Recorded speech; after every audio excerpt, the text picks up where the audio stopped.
how to recognise Imposter Syndrome Virtual Boardroom that is being facilitated by HR Recruit and Pennywood. My name's Jo Thompson and I'm a consultant for HR Recruit. I'm joined today by Penny, who will introduce herself shortly. Penny will discuss what contributes to a fear of being found out and some practical ideas to overcome imposter syndrome. If you've got any burning questions during the session, please put them into the chat box facility and we'll cover them at the end. I'm now going to hand you over to Penny, who will introduce herself and start the event. Thank you. Hello, everybody, and welcome to today's session. It's really lovely to see you, and thank you for showing up. It is hard at the moment. Everyone's busy. Everyone's a bit like, I get it, right? And I'm going to try and bring some light to your day today, because, that's just how I like to roll. So, welcome to today's session, and you're in the right place if you want to understand how to overcome imposter syndrome and live a life where you deserve a place at the table without that inner voice telling you shouldn't be there.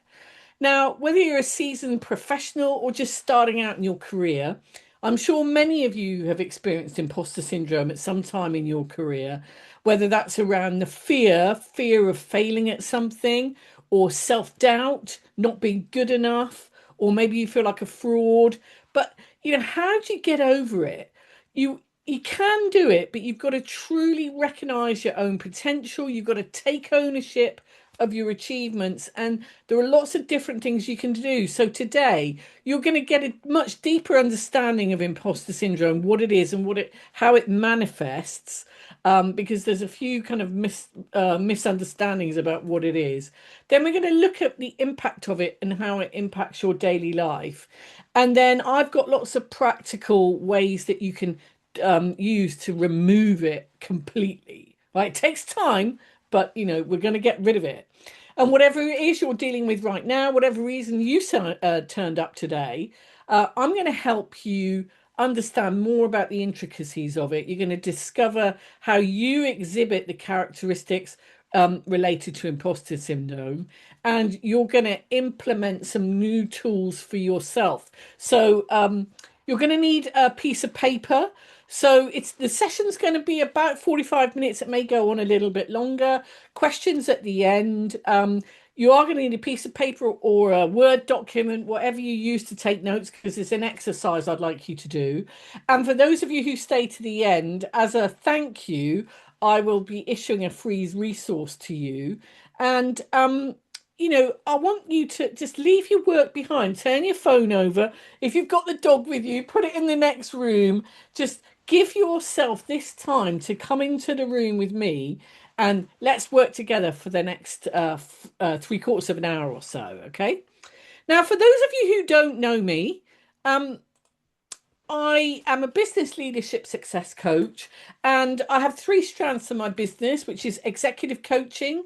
I design and deliver leadership development programs, and I coach people in public speaking. You'll see a distinguished Toastmaster at the bottom there. It is not a person in a red coat, which is what lots of people in Britain think. It's an international not-for-profit organization, and I joined when I was in New York, and I became the president of the Twin Towers Club in New York. Very prestigious club, took it to its highest educational level. And there are two strands to it: public speaking and leadership. And it completely changes your exposure. It's a great organization. It is in the UK. It's far and beyond, so you need to have a look around. But that's basically what that is. You'll see I've delivered training all over the world. I do it a lot online at the moment. I'm working with people globally, all sorts of different countries, different places, different levels as well. I work a lot with senior level executives, as well as first-time managers, people coming into the position for the first time and they're not really sure what to do. So wide range there. The logo I'd like to really point out is the Empowering Girls logo. I love that. it's a volunteer mentoring program in my local area. We just had our celebration event a couple of days ago where we had over 200 people in the room, all the year 15 girls and their mentors. And we take them through a properly designed program to help them work out their futures. And it's so exciting. I love doing it, and I love seeing them work out, because it's hard to get that kind of guidance these days. So I absolutely love doing that. So that tells you a little bit about myself. And I've delivered high level programs, very senior leadership positions. So I feel your pain. I know what you go through. Um, Now, in terms of today, I'm assuming you're here because you want to learn more about imposter syndrome. And maybe you've noticed it keeps showing up, it's holding you back, and it's you're not being able to live that kind of full life of accomplishment and success that you really want to. And my goal for today is to show you what drives it and how it impacts you. And I want you to be able to create a plan of action. And I'm always talking about taking bold action. That's my thing, because you deserve that, right? And at the end of the session, I want you to have a real clear understanding of imposter syndrome. So if you've been impacted by this is probably why lots of people say to me, well, they don't want to be seen like a failure or a fraud, especially if they get a new job, a promotion, they get it, and then they're like, oh my God, how do I step into it? Maybe you feel like you've got to work harder than others to meet expectations. I hear that a lot from females, because we feel like we've got to work harder, right? Or you feel like you've got a fear that you're going to mess up somehow and you're going to get found out. And all these feelings combined, they can be a bit overwhelming, and they can sabotage and kind of rob you of your success. And the thing is, it's really you that's holding yourself back. And I really want you to understand today some of the things that trigger you related to imposter syndrome. Understand what happens when it's in action, and where it's linked to those default behaviors that you cling on to. Also, for some of you, you may want to think about people who are around you at the moment who may be dealing with that, and this will help you around how to help and support them. Now, there's a lot of things that I see leaders do when it comes to imposter syndrome, but they don't really work. So things like they think, well, I don't belong here. Well, despite being highly intelligent and highly skilled, they don't see themselves in the world that they're in. And it's a real shame to see that. I totally get it. I've been through that myself, but that's a key one that I see. The other one is I'm a fraud and it's only a matter of time before I get found out.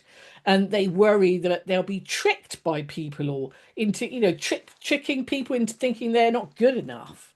Or oh, I don't deserve that project. They don't celebrate their accomplishments and the reason why they're in that role. They deserve to be there, but they just don't see it. But it doesn't have to be like that. And the good news is that I'm here for you today. And I'm going to take you through my three strategies. So let's look at them. The first one is I'm going to take you through a deeper level of understanding what imposter syndrome is, so you get clarity around what it's really about and how it relates to you. Number two is about recognizing what you do in terms of your behaviors, and that's where we're going to do a bit of an exercise. And then number three will be some practical ideas where you can actually put things into action straight away. And you're going to learn how to control and diminish it so it no longer holds you back. I don't want you to have this in your life at all, but it does take some work, okay? Now, let's get into the first strategy. Now, I want you to talk about how it manifests and what it is. Now, to put it into context, I'm going to share a story with you related to somebody I've coached in the past. And for the purpose of today, I'm going to call her Sarah. Now, she was a talented project manager working in a high profile global consultancy. She always doubted her abilities despite being highly qualified and experienced. And she struggled with self doubt a lot and that was stopping her for applying for more senior roles. She just didn't think she was good enough. And she was comparing herself to other project managers in the office. She didn't even feel she was on the same level as them. And she was, I'm telling you, with her experience. She was sabotaging this amazing career she had ahead of her. And she didn't realize that at that time she was suffering big time from imposter syndrome. So I coached her through it and in more detail. And I want to share that detail with you today. Now, firstly, let's understand who discovered it and how it came about, right? It was first discovered by two psychologists doing research in 1978, Dr. Pauline Rose Clance and Dr. Susan Immis. Now, they were studying 150 high achieving women who'd earned PhDs and they were very respected in their field. But what they discovered was that even though these women were getting a lot of praise and respect from people around them, they themselves believed that they weren't bright, they weren't intelligent, they achieved their success through luck, they fooled everyone around them regarding their intelligence and their credibility. And these two ladies created the phrase imposter syndrome to describe what they say here, which is the feelings of intellectual fraudulence experienced by high achieving women. And I would say now, because that was back then, now it definitely relates to men. It was highly a female thing at the beginning, but obviously that's what widened out now. And there's been a lot more research done and today it's recognized as pretty much as a common phenomenon experienced by high achieving people of all walks of life. Now, let's look at a common cycle of what can happen. When I'm talking through this, I want you to see how much resonates with you. Now, number one, because it tends to be a circular cycle. Okay, it usually starts when you're assigned a new project or a task, or you step into a new role, and that circle of doubt starts. Moving into number two, you may experience anxiety. Can you do it? You may have, what happens a lot, previous negative memories and insecurities from a previous experience that take hold, and it makes you procrastinate. It's that fight or flight response. You feel like a fake or a fraud, you're never good enough, you don't feel like you belong, or you get filled with that self-doubt, right? I can remember taking on big projects. I can remember that feeling. And it's crazy when you think that's why you're there, but at the time, that's where you get stuck.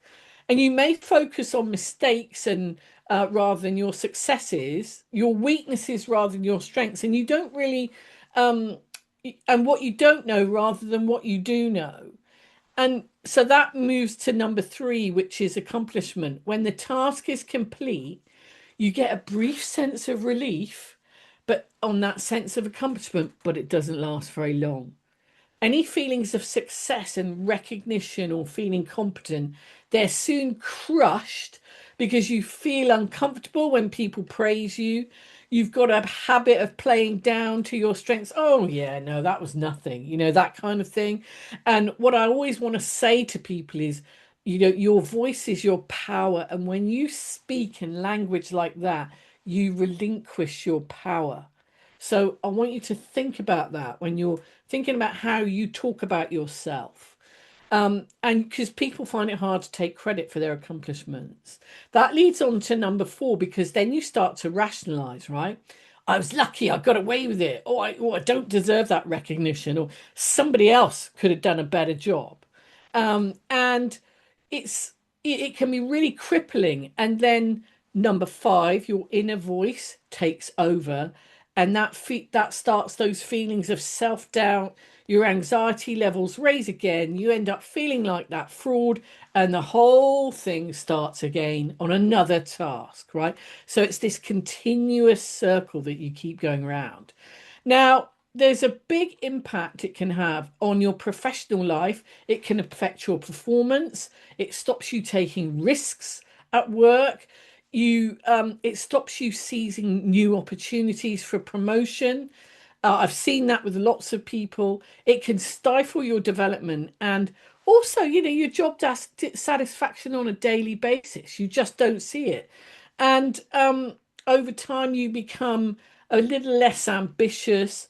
And in extreme cases, some people just give up and say, I'm done, right? It can affect your personal life, your relationships, your personal growth. It can affect your mental health and your emotional well-being. Now, please remember, imposter syndrome is not recognized as a mental health problem, but it can affect your mental health. People experience a lot of anxiety, stress, depression, and if it gets really extreme, it can lead to burnout. And there's a lot going on in that cycle. So I want you to look at some of the behaviors that imposter syndrome demonstrates, okay? So I'm going to take you through the five most important common types of imposter syndrome in terms of behavior that each one demonstrates. Now I want you to take a fresh piece of paper, a Word document, whatever it is, do it as we see on the screen, divide it into the five columns and put the trigger, the negative drivers, and the behavior on the first two. And we're going to work on those first two. And then the second two on the right that are blank, we're going to work on a bit later. Okay, so get that table, five columns, and let's start to work through them. As I'm going through each type, when you're listening to the different types, think to yourself, do I identify with any of these traits? What's the trigger for you? That person, maybe it's that person that always presents perfectly, right? And maybe because you messed up a presentation 10 years ago, you're carrying that with you, right? When it's actually not really true anymore. What's that negative driver for you? Maybe it's a closed mindset of I'm not good enough. Okay. What thoughts come into your head? What behaviors do you demonstrate? Write down what you notice about yourself. Okay. Now, bear in mind that the different types can overlap and you may exhibit characteristics from more than one type. Okay. So just be clear about that. So let's get into it. Now, these five types were discovered by a well-known researcher and co-founder of the Imposter Syndrome Institute, Dr. Valerie Young. She's all over LinkedIn, all over the internet. She's a really amazing woman. And she talks about how people have unrealistic, unsustainable expectations about what it means to feel competent. And she describes your relationship with competency and how we measure that, what we believe it means to be competent. And these are not personality types, okay? So let's look at the first one, which is the perfectionist. Now, this person sets excessively high goals for themselves. They often experience intense fear of failure. They believe that anything less than perfect is unacceptable, and that leads to a lot of dissatisfaction with their achievements.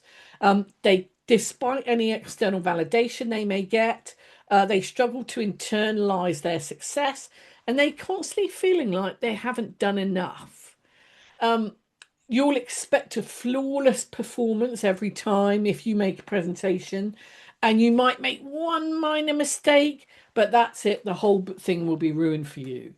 It can lead to procrastination because this type feels like they won't be able to complete something to the necessary high standards that they've got, or they over prepare, so spending so much time on a task that isn't actually necessary. Next one is a superhero. They feel the need to excel in every aspect of their lives, right? Whether it's work, relationships, a personal endeavor, the perfect partner, the perfect parent, the house looks great, everything looks great, right? They expect to be the strategic planner as well as the detailed executioner. But they can do both, but they can't do them at the same level. They juggle multiple responsibilities and push themselves to the brink of exhaustion to prove their worth. However, they often neglect self-care. They struggle to ask for help because that is not what they do. And that fear of doing that they fear that it will reveal their perceived incompetence, right? And all that is rubbish. It's just not true. But the perfectionist, I've sometimes had that with bits of work that I've done, and I've gone right to the end, and it's like ridiculous. It's just ridiculous. So if you're like that, be very aware of that.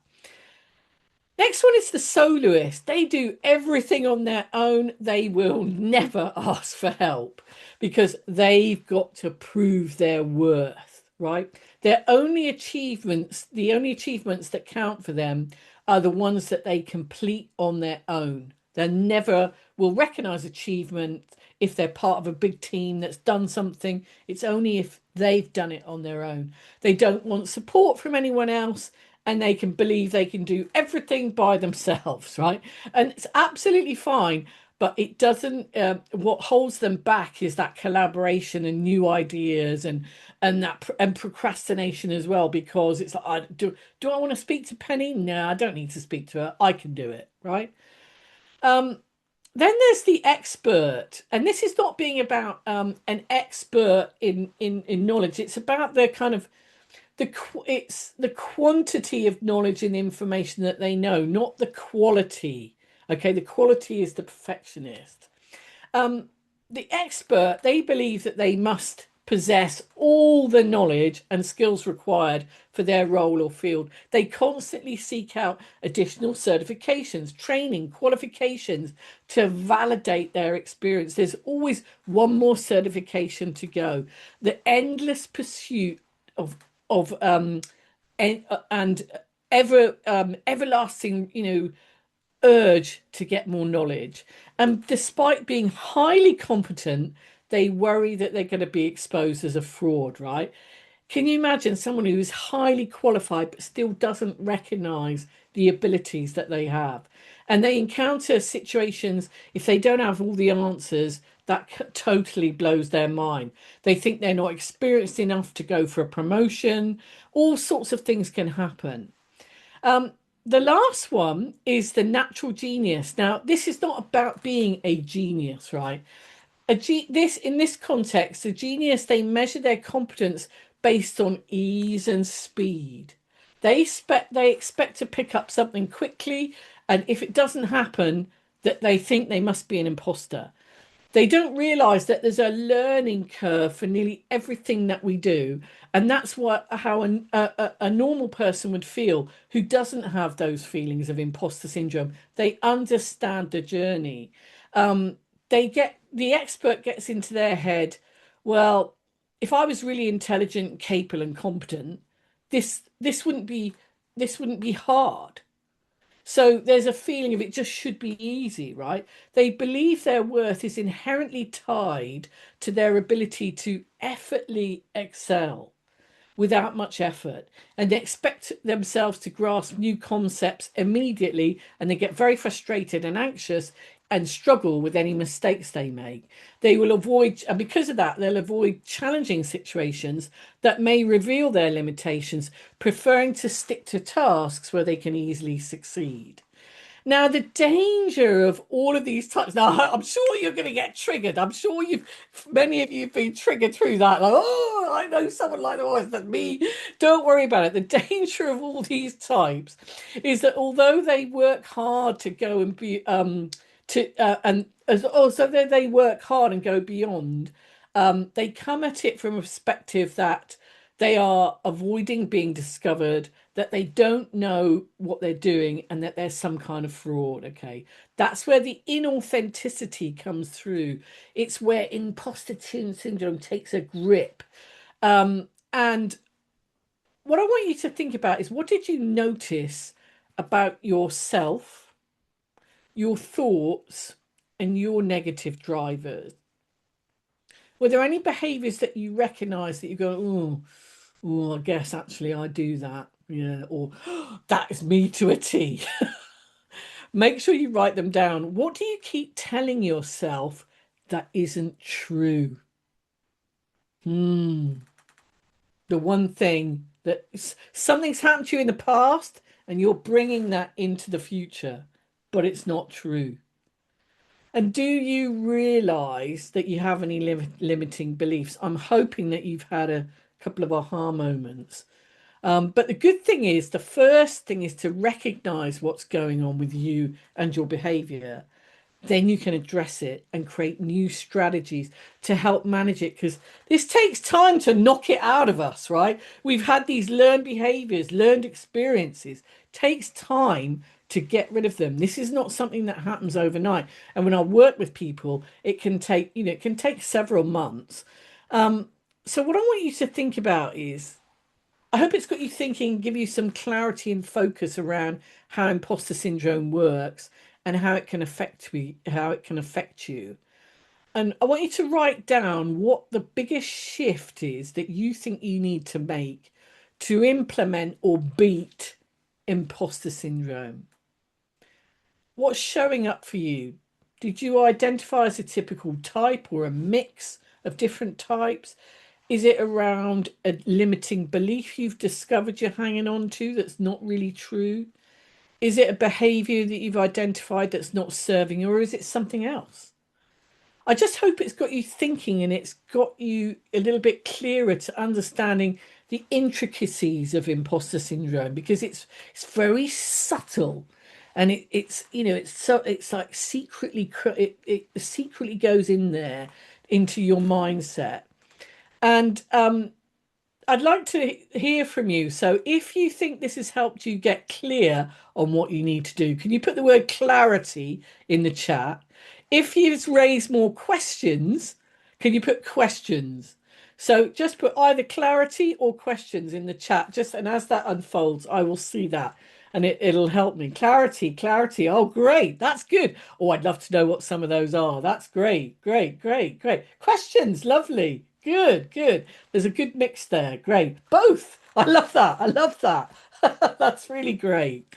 Now, now you've got an idea of where the issues are for you related to imposter syndrome. Let's move on to my third strategy, which is about creating those practical ideas to help you overcome it.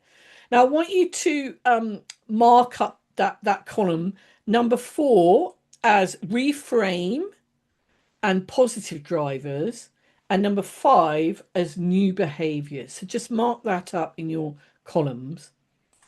And I'm going to go through some of the solutions for you. Now, going back to Sarah, our project manager, who was letting imposter syndrome take over her life to the extent that she wasn't applying for senior roles. She felt stuck. She was unhappy with her job, the organization. She couldn't see how she could progress. She didn't think she was good enough. Well, when I coached her, we explored all the different reasons for why she was stopping herself.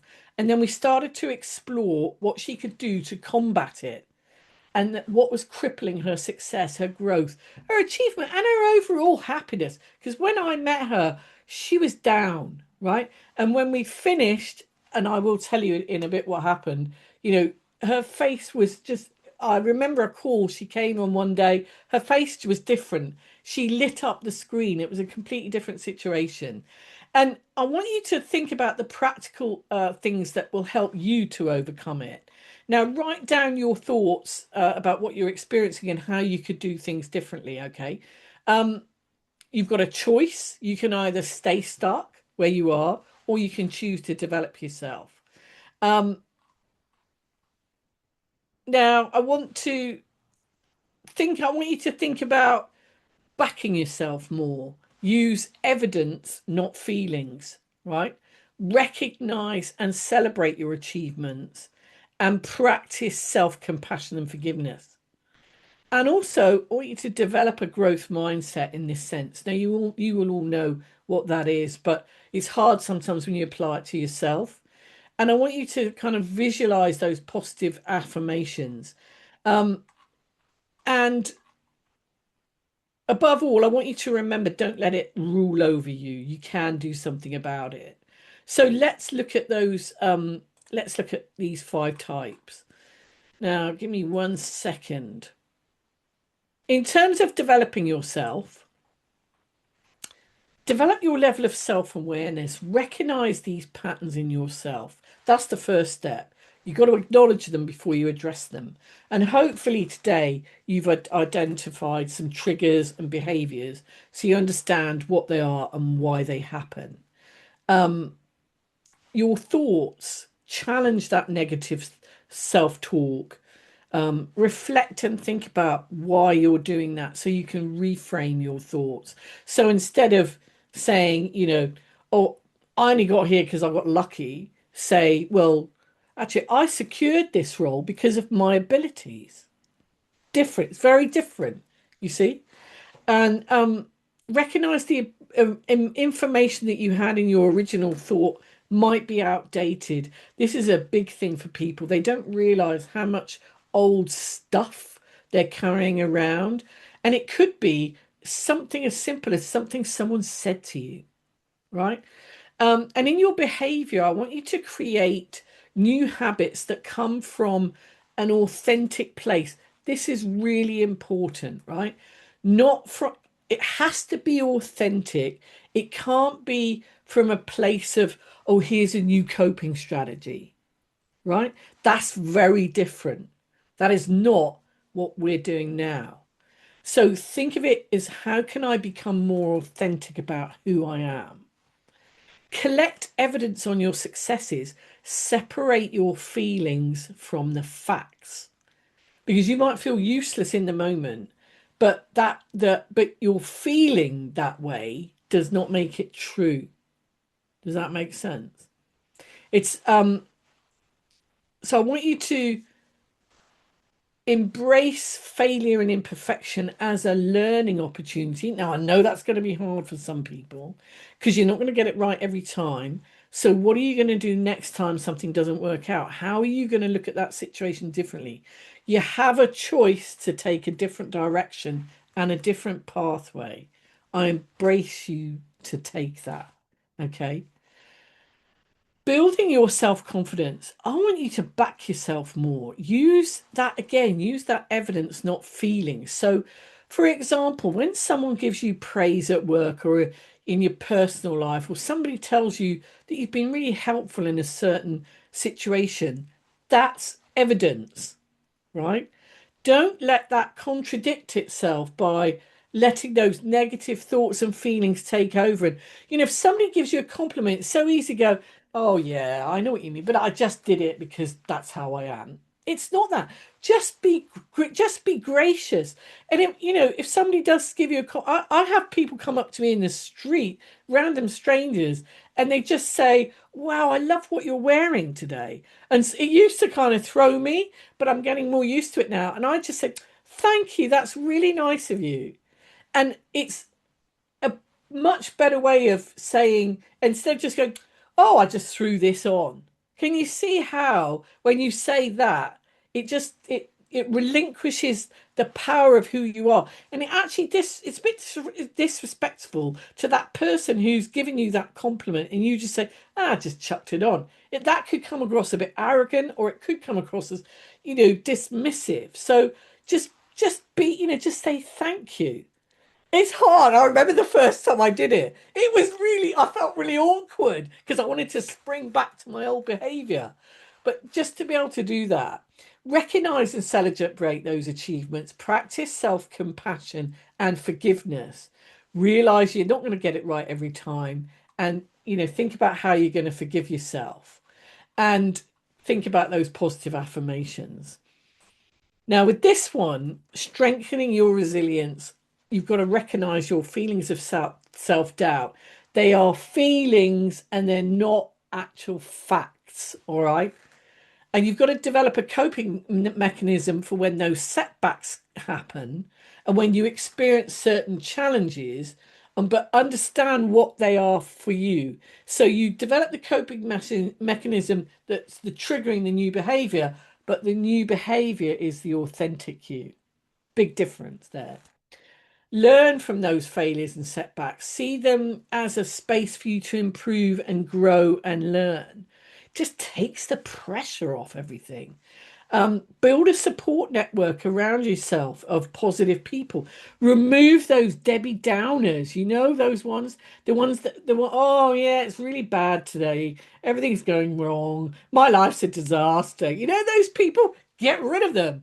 You can do it slowly and gracefully, but just slowly remove them from your life because they are like energy suckers.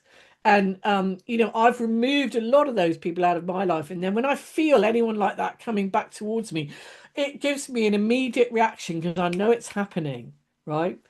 Um, and I've got a really amazing support network around me. So who's going to be in that? Think about it. Who's going to be in your network? Maybe you've got a friend, a colleague. Also, don't choose people who are going to be yes people either. Sometimes, if it's in your family, especially if it's a partner, a husband, wife, something like that, sometimes they just agree with you, right? Because they want a happy life. So just be careful when you choose that support network, realize why you're choosing them and prioritize that self-care and your mental health because how could you practice mindfulness meditation? How do you practice things that make you feel good? There are certain things that I do that make me feel good. Like, for example, today, before I present anywhere, I get on Bruno Mars and I have a dance around my room, and it gives me that kind of uplifting energy because he's such a great guy. And I'm very excited. I'm going to see him in July. Can't believe that. Took me hours to get a ticket, but I'm going. But that's what gives me energy. So do things that if you've got a presentation, if you've got a meeting, if you've got a meeting with someone that you just don't get on with, get yourself into that look after yourself and get yourself into that positive space. The last one I want you to think about is being more assertive with your communication. Notice your language. I've talked about it already today. Is it fair or is it pressurized? Or things like I should versus it would be good if, or I have to do this, or versus I have the opportunity to do this, or yeah, I'll do this, or versus yeah, I'll try, I'll give it a go. So start to set yourself boundaries, advocate for yourself, and ask for help and support and communicate confidently but authentically. People see through the fake stuff. That thing of I'm fine, I hate that phrase. How are you today? Yeah, I'm fine. And you can just see that, something terrible is happening. And I understand we've got to be professional and there are boundaries around that. I understand that. But this is about being your authentic self, okay, in a professional environment. And it is a balance and it does take a little bit working out what's right, what isn't right.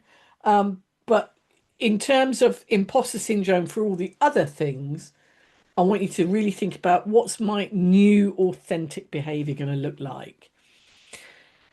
Now, you've got the opportunity right now to ditch imposter syndrome and create a life that you really want and create your own success. But remember, you've got to be aware of your triggers. You got to understand what sets imposter syndrome off for you. And then you got to think in that moment, I can make a different choice. I can change my behavior. I can change my mindset. And this takes practice. That's why I say start with small wins. Don't just, head for a real and build up. Realize that you're not an imposter, you're a perfect, imperfect human, right? Just like everyone else. You can create your own blueprint for success and then get out of your own way and you can do it. And it's kind of I look at that lady there with that smile. That's a real natural, authentic smile, isn't it? And I can feel the warmth that she's giving. And sometimes I look at her, I'm like, God, I remember that feeling when I was that, young, But I think it's that thing of you can still be that, even if you're going through something terrible, you can still be your authentic self. be aware of your triggers, be aware that you can make a different choice and create that blueprint for success. Now, I want to introduce you to one of my clients who had an amazing transformation through the coaching experience. This person was a highly qualified, very experienced lady, very knowledgeable in her field, but she didn't see that, and imposter syndrome had really taken its grip on her. She felt she wouldn't be recognized as a senior leader in her organization, despite having, the ability to do her job at that level. She was holding herself back, and all these elements, many of them coming from imposter syndrome, led to a lot of frustration for her, and she was kind of on the verge of leaving her organization. And first of all, we did quite a lot of work to understand where her negative drivers and her negative triggers were. And then after her experience through coaching with me, she was able to identify those new positive drivers and behaviors that she needed to implement. And some of it was around changing how other people saw her, other people's perception of how they saw her, because she created this one person, but that person was kind of outdated. She needed to create this new person to present. She was kind of hiding, and she needed to show that she could lead at that level. And we worked together, and she did several things to create that new visibility so people could see her as a leader. She was kind of hiding, right? Within 3 months, she secured a senior leadership role, and it was one that she really wanted. And it was amazing results. She totally changed as an individual. She was smiling a lot more, and she got rid of all those things that were holding her back related to imposter syndrome. It took quite some work. And I asked her what she got out of working with me, and she said she got real clarity around what wasn't working for her and what was holding her back. And she had blind spots around that. She couldn't see. And the thing is, when you work with somebody like me, it's very personal. We get right into it, and it's very private. People say to me that they realize that they explain things to me that they can't, with a colleague or a friend, because it's the wrong type of conversation. A coaching conversation's very different. And she absolutely loves her new job now. And more importantly, she said, and this still gives me goosebumps. She said, "I've discovered my worth." Just think about that for a second. I've discovered my worth. It really, it's amazing thing for someone to discover, and it makes me feel really proud about the work that I do to help people to change their lives in such a positive way. And it's why I love what I do. Now, you've got the opportunity, just like that lady, to ditch imposter syndrome and unleash your true potential. Now, don't wait for it to happen, make it happen. Whatever you need to do, I believe that you can aim high and be the leader that you know is inside you, right? I hope you've identified some quick wins today.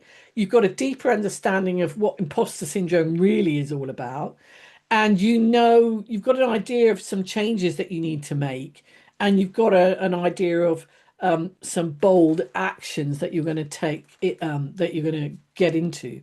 But today we've only dipped our toe into the water in terms of what you need to do. Just imagine the opportunity of being able to take a deep dive into everything that you've written down about, everything you've thought about today, and completely rejuvenate your way of being successful. Well, you can do that as part of my coaching programs. I can help you ditch imposter syndrome together, and it's really exciting. It sounds scary at the beginning, but it's really exciting. And the first thing you want to do is get on a call with me, because I'm telling you, I can make it happen faster. Lots of people say, I loved your webinar. It was great, but I'm okay. I'll do it myself. Thank you very much." I speak to them 6 months later and I go, "How's that thing going?" "Oh, it's just the same."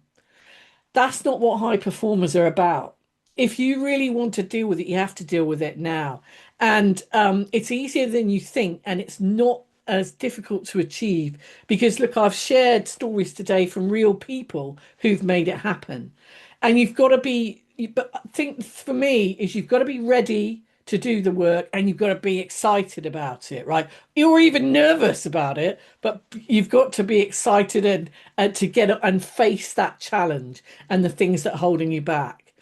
Now, on the call that we'll have together, all you but by the way, just get your camera out. For those of you who aren't used to these quick response codes, get your camera out, point it to that code, and it will take you to a link directly to my calendar, and you just pop an appointment in there for what works for you. And whilst you're doing that, I'll tell you what we'll do on the call. Now, I'm going to give you two things that will help you. You'll get clarity on the triggers that are related to imposter syndrome for you and understand why. And then we'll look at creating a bold action plan to help you to deliver, to dream big in 2026, because it's hard out there. I speak to people who are exhausted with change, fed up with their organization. So lots of big organizations are making huge redundancies. People are scared. Then they're making, new CEOs are coming in, new change initiatives. People are exhausted. I get it, right? I get it. But this is the way that we're going to push through that because you'll come out feeling completely different and you'll have a completely different level of success. It is you have to speak to people who work with me, and I can't, I can say it, but they've experienced it. Now, whilst you're doing that as well, I wanted to be of service for you and to help you work through the things that are stopping you. So, for those of you who've stayed on to the end, thank you so much. I've got a free guide with my 10 tips on how to overcome procrastination. You'll have access to that at the end of the session. Joe will talk to you about how you can do that. And I'll help you look at what you do when you get stopped, and it'll give you ideas on how to overcome procrastination. And then the last thing is, um, I'm going to come out of the presentation and I'm happy to stay on to the end.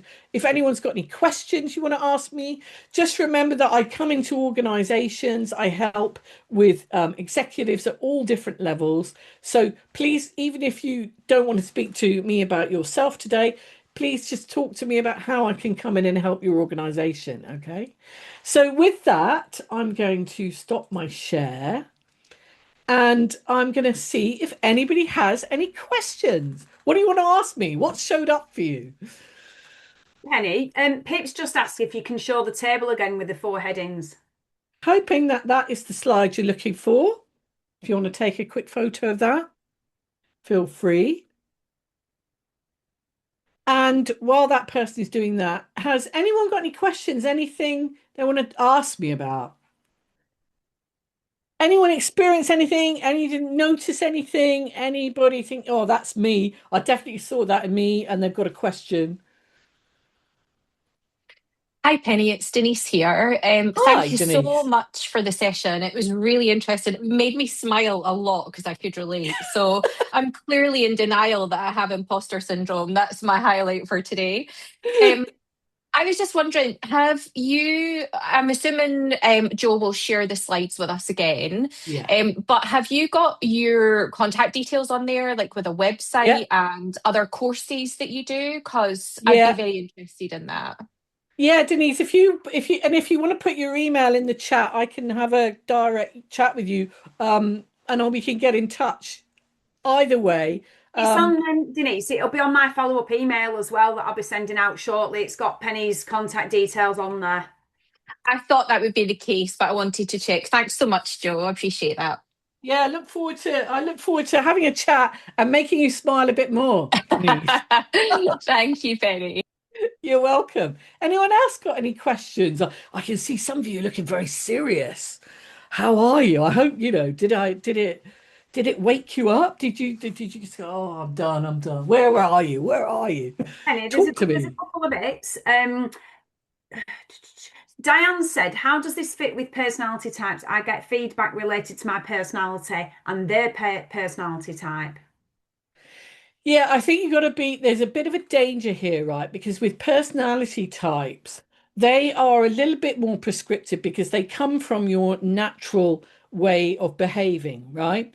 The difference between those personality types and imposter syndrome is the types of behavior that I showed you are learned. Okay, they're different because they're usually because you've experienced something, right? So, for example, I know that if I didn't get a job years ago and then I go for a job interview, I'm already thinking I'm never going to get it, right? But that's not true.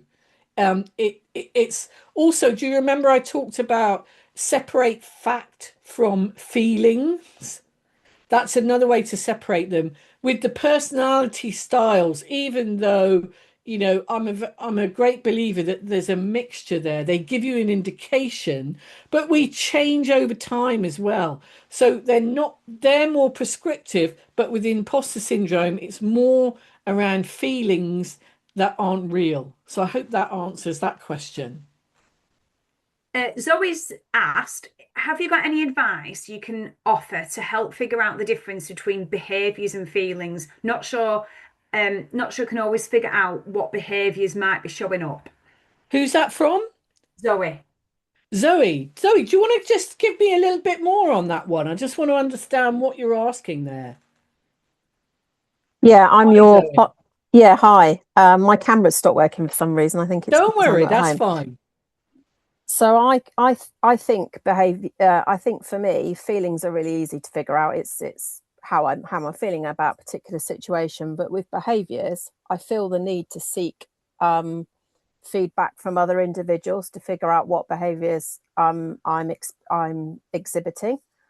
And I'd like to be able to do that for myself rather than see it from another person's perspective. Yeah, and also Zoe, thank you for sharing that because that puts the context, it helps me with context a lot more. Other people's perspective as well, it might be a little bit jaded. And also, depending on who you ask, remember, we've got people around us who will be honest.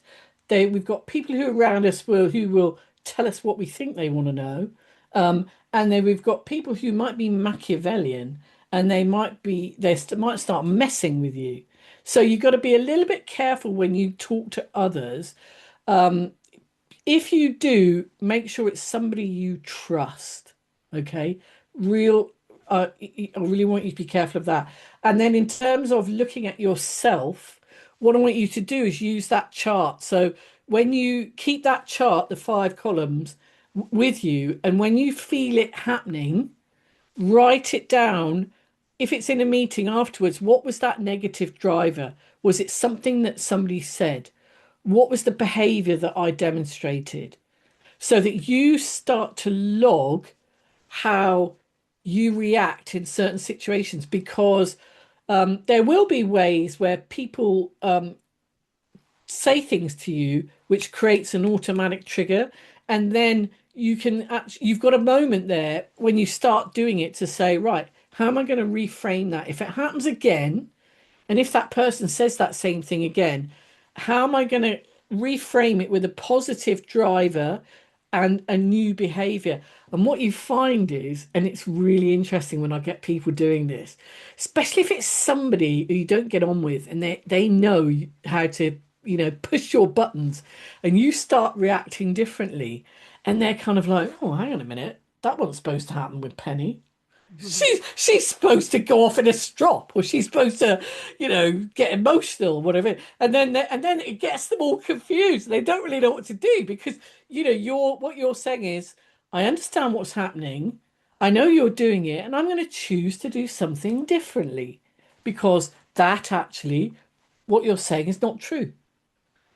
Takes a lot. It takes a lot. It takes practice, and then as I said, start small and get some small wins first and be careful in the situations that you do it.